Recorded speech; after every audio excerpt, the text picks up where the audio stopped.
Jadi hari ini saya akan menjelaskan tentang desentralisasi pembangunan mengatasi ketimpangan struktural di pedesaan. Yang pertama yaitu makna desentralisasi. Desentralisasi adalah bagaimana kita memberikan ruang pengalihan kekuasaan, tidak hanya kebijakan namun juga pengetahuan, ekonomi, wewenang, dan ruang penentuan pendekatan pembangunan untuk menentukan arah tujuan jalan pembangunan yang bertumpu pada kekuatan sumber daya lokal demi terwujudnya kesejahteraan masyarakat. Menurut Litvak dan Seddon tahun 1999 dan Shah tahun 1998, desentralisasi terbagi menjadi dua, yaitu desentralisasi politik dan desentralisasi administrasi. Desentralisasi politik yaitu suatu mekanisme yang mana pemerintah pusat memberikan kekuasaannya kepada pemerintah daerah atau yang sampai saat ini kita kenal dengan otonomi daerah. Yang kedua yaitu desentralisasi administrasi. Artinya penyerahan wewenang administratif pemerintah pusat kepada pemerintah daerah meliputi dekonsentrasi, yaitu pelimpahan wewenang pusat ke daerah berupa delegasi, yaitu mandat perwakilan, devolusi, pelimpahan kekuasaan dalam hal urusan keuangan. 4 faktor penentu keberhasilan desentralisasi, yaitu yang pertama politik, yang kedua organisasi, yang ketiga keterlibatan antara pihak stakeholder, yang keempat finansial. Untuk mendukung desentralisasi pada pedesaan, diterbitkanlah Undang-Undang Nomor 6 Tahun 2014 sebagai legal formal desentralisasi. Yang kedua yaitu ketimpangan struktural. Ada 2 definisi ketimpangan yang dikenal, yaitu yang pertama ketimpangan yang disebabkan antar kelompok sosial yang diakibatkan oleh kebiasaan-kebiasaan. Yang kedua yaitu perbedaan antara kelompok sosial yang terjadi akibat tekanan struktur. Bismillahirrahmanirrahim. Baik, langsung saja. Adapun poin-poin penting yang saya dapat dari konflik dan potensi konflik di pedesaan Indonesia, yaitu secara sosiologi, konflik berasal dari 3 tokoh utama. Yang pertama, Karl Marx, dan kedua, Max Weber, ketiga, Georg Simmel. Mereka mengungkapkan bahwa sesungguhnya konflik itu dapat dilihat dari akar pembentukan struktur sosial.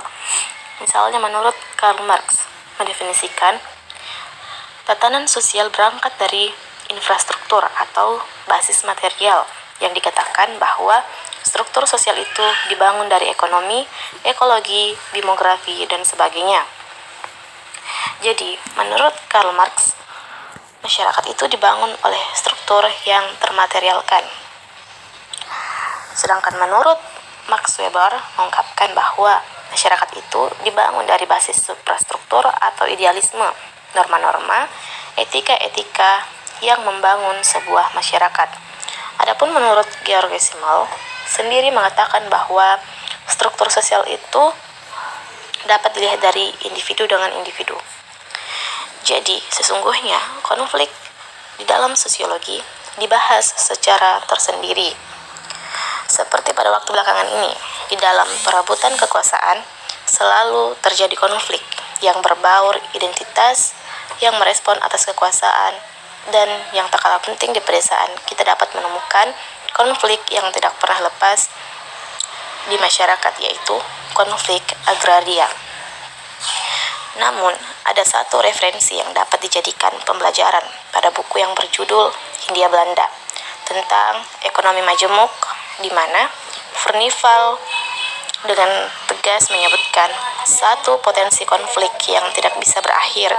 Dia mengatakan bahwa nasionalisme itu akan berakhir dengan mempertentangkan satu komunitas etnis melawan komunitas etnis, dan demikian semakin memperparah, bukan merendahkan, tapi menciptakan keterpecah belahan.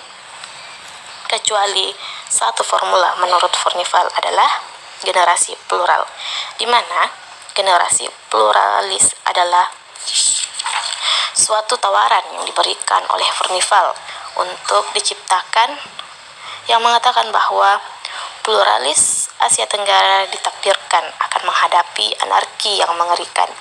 Dari referensi tersebut, Furnival dengan tegas mengatakan bahwa dinamika Indonesia tidak akan pernah berakhir dengan konflik. Kurang lebih seperti itu. Bismillahirrahmanirrahim. Sedikit yang dapat saya sampaikan dari video yang dibawakan oleh Dr. Sofyan Sjaf mengenai desentralisasi pembangunan mengatasi ketimpangan struktural di pedesaan. Jadi mengapa desentralisasi penting untuk mengangkat perkembangan desa? Alasannya karena desentralisasi sangat membantu pemerintah dalam mengurusi pemerintahan. Karena Indonesia sangat luas sekali, jika tidak ada desentralisasi, maka pemerintahan akan kesulitan mengurusi pemerintahan. Sedangkan desentralisasi adalah penyerahan urusan pemerintahan pusat kepada daerah. Yang pertama, makna desentralisasi.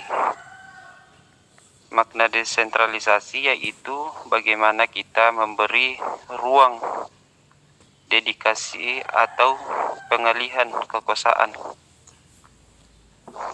Jadi pada tahun 1999, desentralisasi dibagi menjadi 3 bentuk. Yang pertama, desentralisasi politik. Desentralisasi politik ini adalah suatu mekanisme yang mana pemerintah pusat memberikan kekuasaan kepada pemerintah daerah. Yang kedua, desentralisasi administrasi. Desentralisasi administrasi adalah penyerahan ilustralisatif dari pusat ke pemerintah daerah. Yang ketiga, desentralisasi fiskal, yaitu penambahan tanggung jawab keuangan ke pemerintahan daerah. Selanjutnya, adapun 4 faktor penentu keberhasilan sentralisasi tersebut. Yang pertama, politik. Mengapa dikatakan politik? Karena politik adalah suatu arena kekuasaan. Yang kedua, organisasi. Yang ketiga, ketepatan terhadap pihak atau stakeholder. Yang terakhir, sumber daya dan sosial. Pada tahun 2014 lahir suatu undang-undang yang berbicara mengenai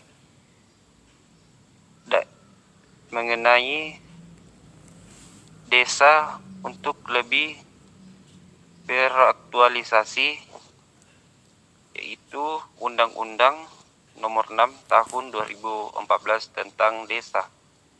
Mungkin itu ya sedikit yang dapat saya tangkap dari video tersebut. Bismillahirrahmanirrahim. Di sini saya akan menjelaskan tentang konflik. Di mana konflik ini berakar dari 3 tokoh yang bernama Karl Marx, Max Weber, dan George Simmel, dan dikembangkan oleh Descartes. Menurut Karl Marx, konflik itu dibangun dari infrastruktur. Sedangkan Max Weber itu dibangun dari norma-norma atau peraturan-peraturan.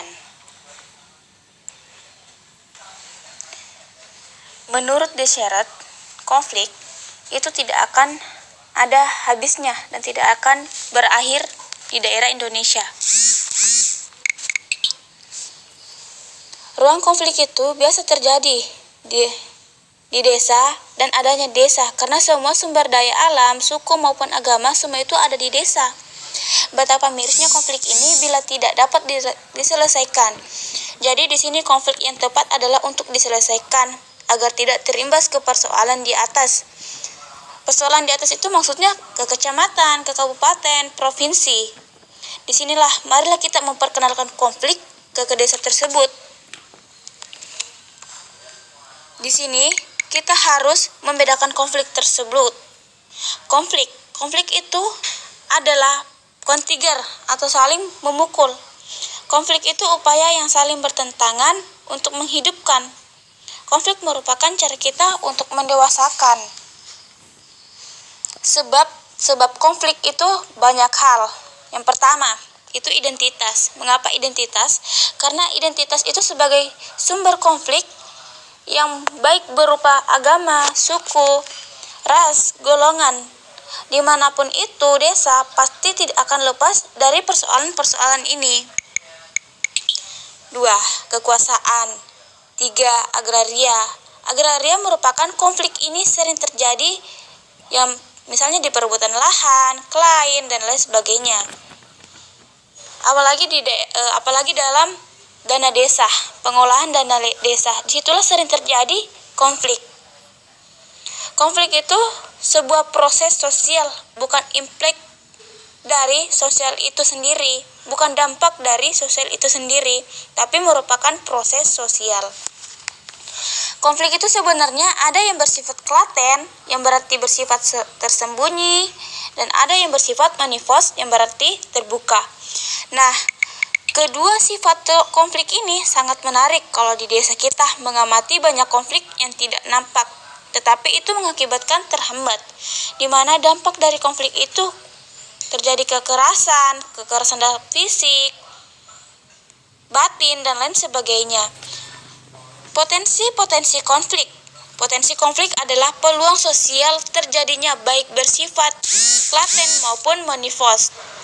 Yang menjadi menarik adalah bagaimana potensi dan peluang konflik yang ada di Indonesia. Nah, di sini kita harus mengenali konflik yang ada di desa kita. Misalnya, 1. Kondisi konflik di desa itu bagaimana? 2. Apa saja konflik di desa itu? 3. Kita mencermati bagaimana potensi yang ada di desa tersebut. Kemudian kita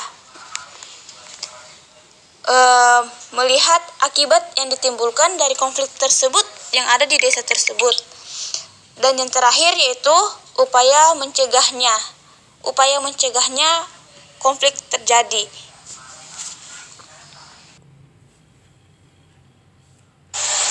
Bismillahirrahmanirrahim. Saya akan sedikit menjelaskan tentang konflik dan potensi konflik di pedesaan Indonesia. 1. Karl Marx. 2. Max Weber. 3. Gerd Simmel. Ada 3 tokoh ini yang kemudian dalam buku ini mengungkapkan bahwa sesungguhnya konflik itu bisa dilihat dari akar pembuktian sosial. Misalnya, Karl Marx. Kita mengenal Karl Marx mendefinisikan suatu kata non-sosial atau struktur sosial yang berangkat dari struktur atau basis nasional. Dia mengatakan bahwa struktur-struktur sosial itu dibangun dari ekonomi, kemudian ada ekologi, kemudian ada yang namanya demografi, teknologi, dan sebagainya. Jadi menurut Marx, masyarakat kita dibangun dari struktur yang kemudian termaterialkan. Berbeda dengan Max Weber, dia mengungkapkan bahwa masyarakat itu dibangun dari basis suprastruktur atau idealisme, norma-norma etika-etika yang bagus untuk masyarakat. Untuk itu tidak salah kemudian dalam buku Etika Protestan, Weber selalu kemudian dalam menyampaikan bahwa kapitalisme itu adalah suatu upaya-upaya yang harus dilakukan umat manusia, karena dengan kita kemudian kita bisa membantu yang lain. Berbeda halnya dengan Gerd Simmel, selalu mengatakan bahwa perbedaan struktur masyarakat mengakibatkan terjadinya di mana kemudian kelas yang disebut oleh Marx itu adalah password kalian yang dihiasi oleh kelas atas sendiri. Bagaimana individu yang bisa melihat, kalau kemudian kita bisa melihat lebih jauh dari 3 tokoh ini melahirkan satu pengembangan teori oleh Dahniotov dan Gosser Di dalam teori konflik ini, melihat analisis masyarakat dilihat bagi dari dan tidak pernah terlepas dari proses dialisasi. Konflik adalah sebuah pertemuan suatu saat yang disebabkan oleh struktur, tetapi lagi-lagi saya katakan karena analisisnya dalam masyarakat, maka dilihat sebagai sesuatu yang sangat klasik. Bismillahirrahmanirrahim. Di sini saya akan menjelaskan tentang desentralisasi pembangunan mengatasi ketimpangan struktural di pedesaan. Nah, di sini saya akan menjelaskan di sini saya akan memberikan ilustrasi. Mengapa ilustrasi pembangunan sangat penting untuk diangkat menjadi struktural elastisasi? Itu sangat kuat karena adanya politik, kemudian pembangunan, perdal, dan ekonomi sosial sangat reporter bagi kita di desa. Dalam hal ini kita membuat kondisi kita, maka disitulah kita mencoba memberikan poin. Tetapi sebelum saya memberikan poin, di sini saya akan menjelaskan tentang desentralisasi. Desentralisasi itu berasal dari kata yaitu dari bahasa Belanda artinya lepas, dan centrum yang artinya pusat, sehingga desentralisasi memiliki makna sesuai dengan terlepas dari pusat. Nah, di sini ada 3 poin penting, yaitu 1. Makna desentralisasi. 2. Itu pemahaman ketimpangan struktural. 3. Pedesaan atau desa sosial, intersasi sosial. Desentralisasi adalah segala hal yang berpusat dalam politik atau homogenisasi. Di dalam desentralisasi politik itu melimpahkan kewenangan dari desentralisasi dari pemerintah pusat yang meliputi hal pengatur dan pengurus kepentingan rumah tangga sendiri bagi badan-badan politik di daerah yang penting oleh rakyat dalam daerah-daerah tertentu. Dan desentralisasi fungsional adalah itu pemberian hak kepada golongan tertentu untuk mengurus kepentingan golongan dalam masyarakat, baik terikat maupun tidak, pada suatu daerah tertentu, seperti mengurus irigasi bagi pertanian. Pertama, munculnya peraturan daerah atau perdana bermasalah berdasarkan catatan Departemen Dalam Negeri. Jumlah perdana yang dinilai bermasalah dan telah dibatalkan hingga tahun 2011 dalam sebanyak 4.000 buah. Artinya, jika dipadamkan dengan pelaksanaan desentralisasi yang memasukkan masa 1 dasawarsa, maka rata-rata buah per tahunnya menurut Departemen Keuangan, investasi pembuatan 1 buah perdana mencapai angkatan 300 juta rupiah.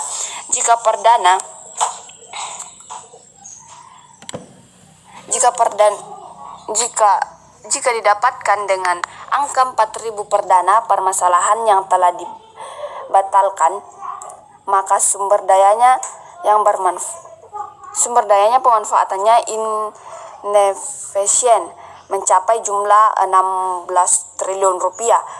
Identifikasi ini mencerminkan bahwa produk hukum di daerah belum mampu mengantarkan masyarakat pada peningkatan kesejahteraan sebagai yang diamanatkan dalam Undang-Undang Nomor 32 Tahun 2004. Sekian dari saya.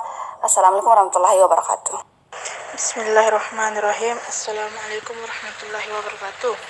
Konflik lebih kepada dilihat bagaimana sumber, akar, dan akibat serta pencegahan yang kita kaji lebih jauh. Secara sosiologi, ada hal yang menarik saat kita membaca buku karya Turner.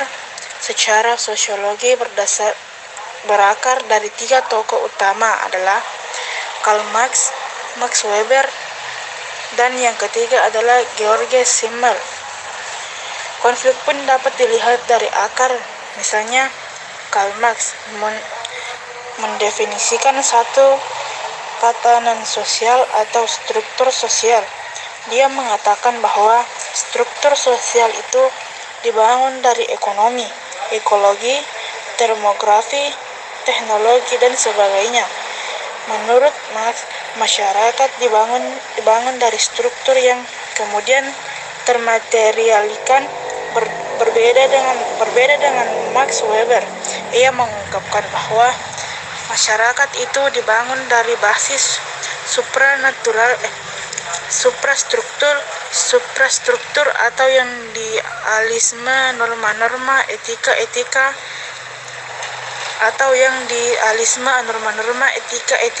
membangun semua masyarakat. Semakin banyak kepala, semakin banyak orang yang ada di suatu gua, maka dengan serta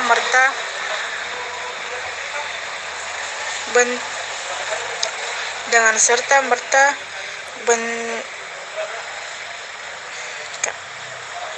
bentrokan akan terjadi jika antara satu orang ke orang lain, kelompok dan kelompok yang lain.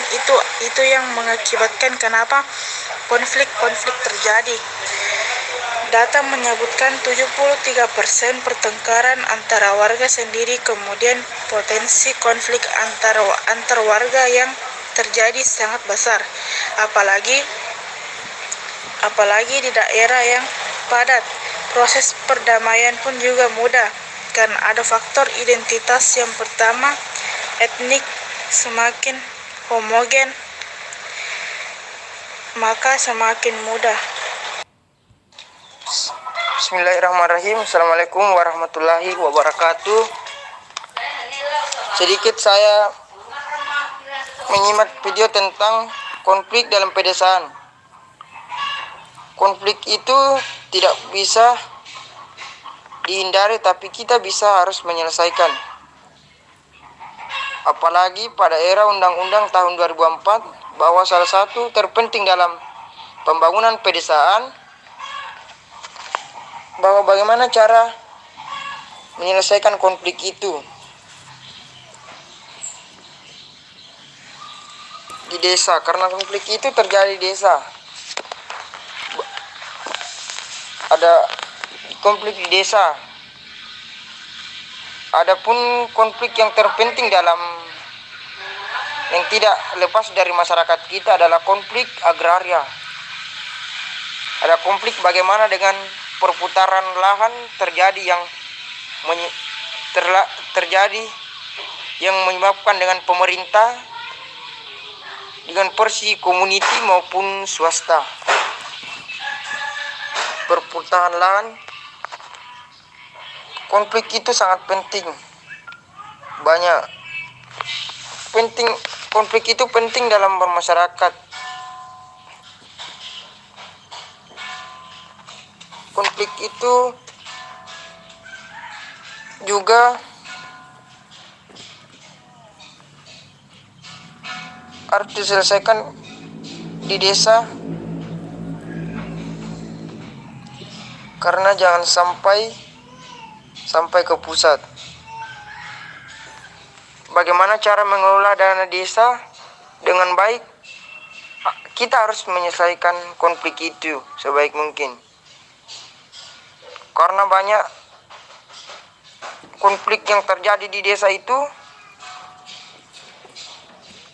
hanya tidak terlihat, cuma diselesaikan sembunyi saja. Olehnya itu kita harus menyelesaikan konflik itu. Banyak dana desa yang tidak dipergunakan, tidak terlihat, karena konflik itu tidak nyata, tidak dibicarakan dalam sosiologi pedesaan atau bermasyarakat. Konflik itu kita harus dibahas dalam kelompok. adanya interaksi sosial dalam konflik. Jadi kita harus menyelesaikan konflik itu. Banyak konflik yang tidak diselesaikan dengan kelompok. Pertanyaannya, bagaimana cara kita menyelesaikan konflik itu? Kita harus selesaikan dengan adanya interaksi sosial dengan bermasyarakat maupun kelompok, individu. Kita harus selesaikan dengan sebaik mungkin.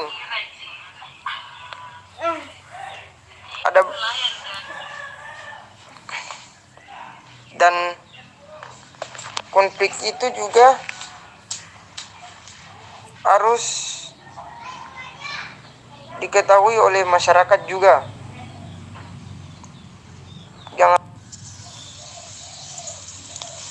Desentralisasi pembangunan mengatasi ketimpangan struktural di pedesaan.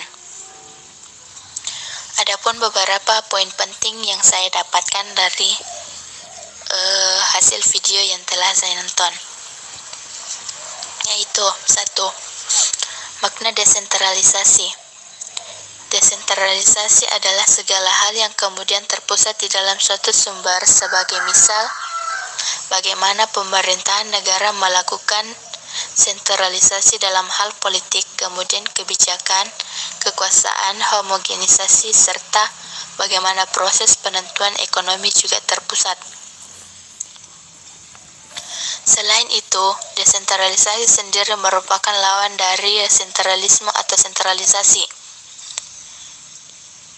Jika suatu penyerahan wewenang pemerintahan oleh pemerintahan pusat, maka itulah yang disebut dengan desentralisasi. Sebaliknya, jika pengaturan atau kewenangan dari pemerintah daerah ke pemerintahan pusat, maka itulah yang disebut dengan sentralisasi.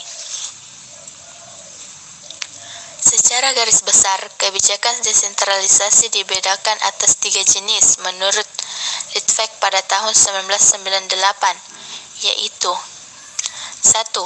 Desentralisasi politik, yaitu pelimpahan kewenangan yang lebih besar kepada daerah yang menyangkut berbagai aspek pengambilan keputusan termasuk penetapan standar dan berbagai peraturan.